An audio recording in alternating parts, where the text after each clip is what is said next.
When Yamaha first unveiled the three-wheel Niken, it raised a lot of questions. Namely, what is it? And maybe most importantly, what's the point?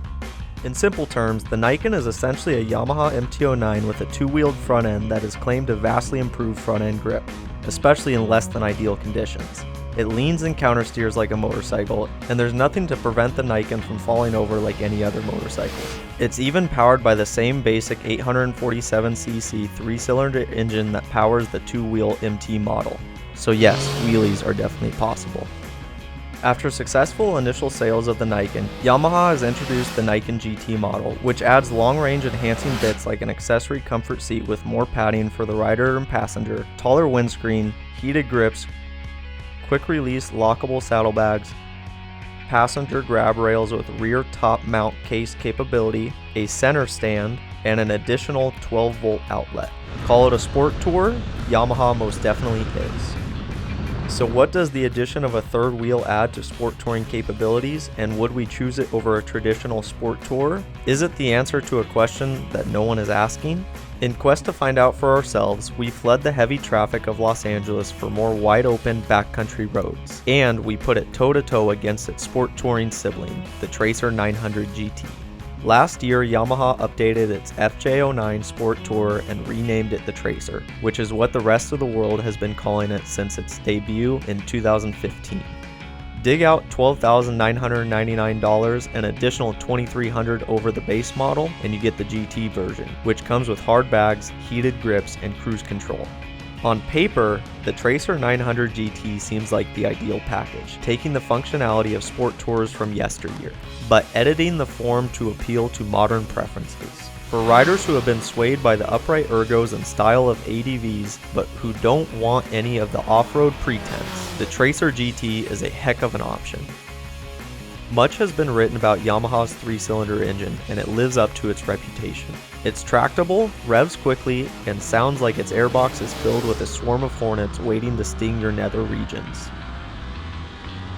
If you've never ridden a triple before, don't assume they feel halfway between a twin and a 4. They're more similar to 4s, if you ask me, revvy like a 4 with a bit more punch down low and a throatier exhaust note. Also, like some inline 4s, the Tracer can be a bit buzzy, especially above 6,000 RPM, which makes the smallish mirrors pretty useless at speed. The gearbox is very slick, and the quick shift, up only, works pretty seamlessly. Throttle response can be toggled between standard, A, most aggressive, and B, least aggressive.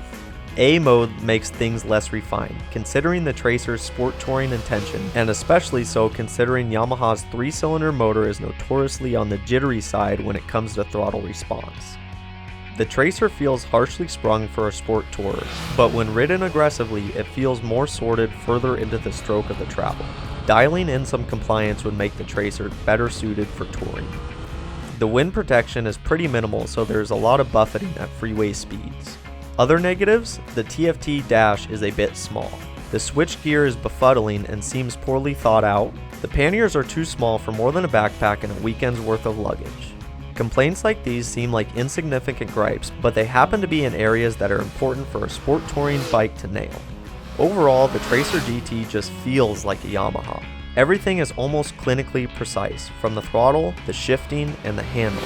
Yamaha's signature telepathic steering is present, and true to breed, culminates in a motorcycle that's very flickable without being unstable or flighty. Put it down to a steep 24-degree steering angle, relatively short wheelbase, rigid aluminum chassis, and taut damping. The Tracer GT's sport touring precision is the basis of Yamaha's R-Series pointy-edged racing G-mount. At the end of our trip, we couldn't help but reflect on how much we both liked the Tracer GT, but we didn't love it. It does a lot so right, but there's something about it that's neither here nor there. It's not as enthralling as a sport bike or the naked bike on which it's based, and its edginess doesn't encourage long day in the saddle loafing. Objectively, the Tracer GT is a great bike, but its sharp-in-your-face attitude, which is acceptable in a hyper-naked, comes across as sterile and unrefined as applied in the sport touring form. When the Niken was first unveiled, many assumed it was Yamaha's attempt to keep aging riders from defecting to multi-wheeled vehicles like the Can-Am Spyder and Polaris Slingshot. but there's nothing to prevent the Niken from falling over at a standstill like any other motorcycle. Essentially, the Niken's greatest strength may also be its downfall. A lockout mechanism would give obvious functional justification to the third wheel, but it would automatically make the Niken an old man's bike, thereby ostracizing the rest of the market. But since it has a third wheel, regardless of the reasons, everyone's going to assume it's an old man's bike anyway. Kind of a catch-22, which is a shame. Yamaha is clear, the third wheel isn't intended to make a motorcycle alternative for an aging crowd. It's to give it enhanced stability and front-end grip. Riding the Niken up crumbling, gravelly pavement on a steep road, the extra wheel gives the rider a ton of front-end confidence on poor road conditions. We didn't get to test it in the wet, but based on how it responds in the loose stuff, we're sure it would be pretty great. The wide stance up front also makes the Niken incredibly stable on the edge of the tire and doing slow speed maneuvers. Overall, riding the Niken simply feels like less of a balancing act. It doesn't diminish the conventional dynamics of handling, it just adds a confidence-inspiring sense of security. Another advantage reveals itself under braking. With very little front-end dive and 2 contact patches up front, the rider can be less tentative when jamming on the binders. Even with less weight transfer, you can brake hard enough to do stoppies quite readily. Although the Niken has less front-end travel than the Tracer, the leaning front end almost acts as another form of suspension. Imagine one wheel going into a pothole. The front end pivots, sending one wheel down to accept the blow, while the bike stays upright. Pretty cool. In all, it makes for an ultra smooth ride. The Niken feels more like a magic carpet ride than any bike with semi-active electronic suspension. That's for sure. Although it takes more effort at the bars to go from side to side than the Tracer GT, and carries an extra 120 pounds, handling is otherwise very neutral.